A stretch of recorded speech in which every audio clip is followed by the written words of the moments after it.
आपका स्वागत है और हमारे साथ बेहद खास मेहमान जुड़ रहे हैं अंशु मलिक फ्रॉम अडानी विल्मर। अंशु जी, बहुत शुक्रिया समय निकालने के लिए। और सबसे पहले सरकार के नोटिफिकेशन पे आपका फर्स्ट रिएक्शन, 20% की import duty hike is something जो इंडस्ट्री मांग ही रही थी।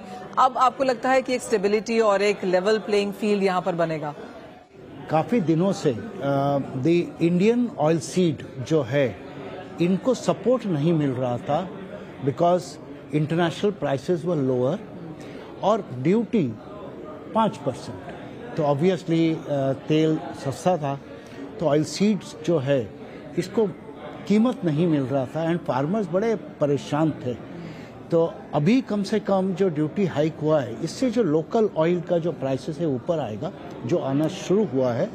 और ऑयल सीड का प्राइस यानी सोयाबीन, अभी जो नया क्रॉप आएगा 10 दिन के बाद, तो उसको कम से कम एक कीमत मिलेगा। एंड मुझे लग रहा है कि आप अगर आत्मनिर्भर के ऊपर बात करते हैं तो इस देश के फार्मर को अगर आप मूल्य कीमत नहीं देंगे तो आप कैसे उम्मीद कर सकते हैं कि वो आपके लिए फसल उगाए। तो मुझे लगता है ये फर्स्ट स्टेप है। वैसे और भी 1-2 स्टेप होना जरूरी है, क्योंकि first step is to increase the price and create value addition. तो एमएसपी के पास आया, लेकिन इतना सीड अभी और आएगा, प्रोसेस कौन करेगा एंड कैसे करेगा? इसमें आपको आइडिया है कि तेल मिलेगा और डीओसी। तेल तो खप जाएगा देश में, बट डीओसी एक्स्ट्रा हो जाएगा। उसको हम कहाँ ले जाएंगे? अगर उसका एक कोई एक्सपोर्ट सब्सिडी दे, उसका कोई एक्सपोर्ट का इंसेंटिव दे, तो मील भी एक्सपोर्ट होगा, सीड का उत्पादन बढ़ेगा, क्रशिंग ज़्यादा होगा, तेल घर में कंज्यूम होगा। ये सब पूरा साइकिल है, ये पूरा साइकिल करना पड़ेगा। फर्स्ट स्टेप जरूर हुआ है। ओके।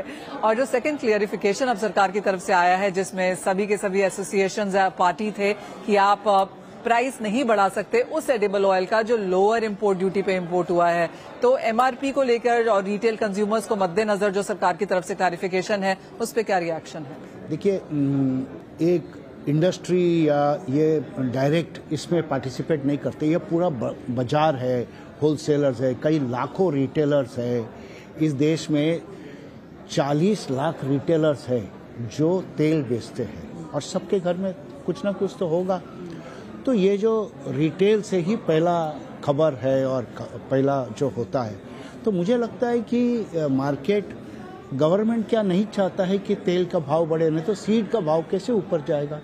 तो मुझे लगता है कि ये इकोसिस्टम में रिटेलर्स, होलसेलर्स है, मैन्युफैक्चरर्स है, इंपोर्टर्स है, ट्रेडर्स है, ये सभी लोगों का एक योगदान है और एक काम है।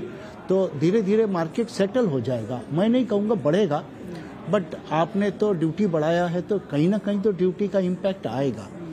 एंड दूसरा, इंटरनेशनल अभी तक समझ नहीं पाया है, अभी 2 ही दिन हुआ है।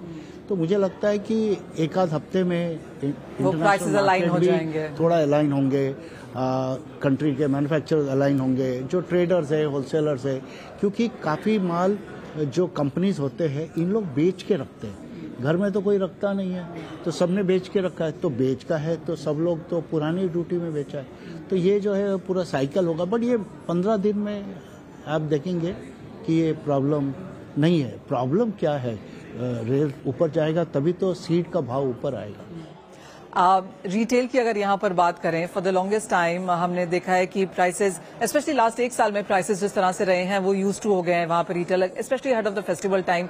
अब आपको लगता है कि जिस तरह से जो ड्यूटी हाइक हुई है उसका इम्पैक्ट एमआरपी के द्वारा हम इसी फेस्टिवल सीजन में, इसी क्वार्टर में, अगले क्वार्टर में आता हुआ देखेंगे?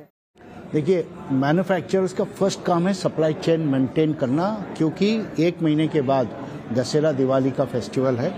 तो हम समझते हैं कि as association, solvent extraction association या इंडिविजुअल कंपनी के हिसाब से हम एडिक्वेट इंपोर्ट कर रहे हैं, जो पाइपलाइन में है, जो आ रहा है या आएगा, एंड जो हम प्रोसेस करके मार्केट को दे सकते। तो शॉर्टेज का तो मुझे कोई चांस दिखता नहीं है। एक क्योंकि आपने ड्यूटी बढ़ाया है गवर्नमेंट ने, तो जाहिर है कि ड्यूटी का अभी नया माल में ड्यूटी देना पड़ेगा। एक दिन में इतना ड्यूटी कोई एब्जॉर्ब नहीं होता, तो धीरे धीरे एवरेज आउट होता है। हमेशा यही है कि एक एवरेज आउट होता है and then you get into real product pricing. मुझे लगता है 1 महीने तक ये सब सेट हो जाएगा।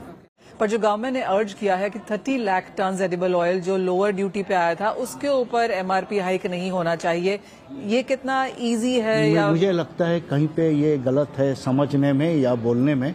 हमारे जो एसोसिएशन है शायद गलती किया है। उन्होंने कहा total oil in the system, यानी देश में जितना मस्टर्ड सीड है, जितना सोयाबीन है, जितना कॉटन सीड है, जितना राइस ब्रान है, प्लस जो पाइपलाइन में जो तेल है, हम लोग के पाइपलाइन में 60 दिन का तेल होता है। तो ये 60 दिन का तेल, क्योंकि एवरेज खपत जो है इंपोर्ट होता है 15 लाख टन, तो 30 लाख टन जब आप कह रहे हैं यानी 2 महीने का स्टॉक, ये 2 महीना तो है नहीं अभी, 10 लाख से तो ऊपर आप रख भी नहीं सकते। तो ये उन्होंने कहा था पूरा आज के हाथ में जो आ रहा है और जो आने वाला है, ये plus mustard seed, oil seed, groundnut seed, ये सबका तेल मिला के इस देश में इतना हो जाएगा जो कि एडिक्वेट है। वो जो हमें लगता है एडिक्वेट है, ये ड्यूटी पेड नहीं है, ये तो आया ही नहीं है, तो ड्यूटी पेड कहाँ से होगा? फेस्टिवल सीजन आ रहा है और from the house of Adani Wilmer क्या एक्सपेक्टेशंस हैं, किस तरह की डिमांड ग्रोथ देखने को मिलेगी और क्या कुछ नए लॉन्चेस हैं? देखिए, एडिबल ऑयल का कंजम्पशन स्टोरी बड़ा रोबस्ट है अभी तक तो, और फर्स्ट 6 महीने में एडिबल ऑयल इंडस्ट्री 5-6% से ग्रो किया। हम लोग थोड़ा ज़्यादा किया है, 7-8%। मुझे लग रहा है कि एडिबल ऑयल का कंजम्पशन ग्रोथ स्टोरी रहेगा, इवन इफ ड्यूटी आया है या ड्यूटी का इम्पैक्ट आएगा तो भी रहेगा।